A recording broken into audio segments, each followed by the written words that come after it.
বেদে কৈছে বিংশতি লক্ষণম স্থাৱৰম, আমি প্ৰত্যেকে 20 লক্ষ বাৰ বিভিন্ন প্ৰজাতিৰ গছ গছনি হৈ আহিছোঁ। নৱলক্ষম জলজ, 9 লক্ষ বাৰ বিভিন্ন প্ৰজাতিৰ মাছ মগৰ হৈ আহিছোঁ।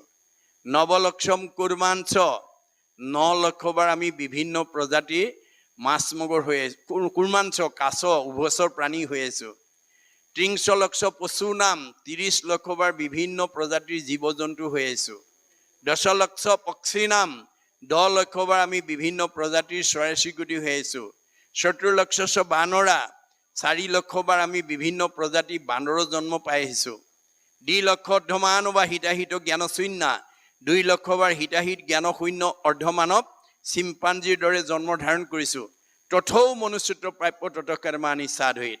তাৰপিছতে সৌভাগ্যক্ৰমে পুণ্য অৰ্জন কৰি মানুহ নামৰ উপাধিটো লৈ প্ৰমোচন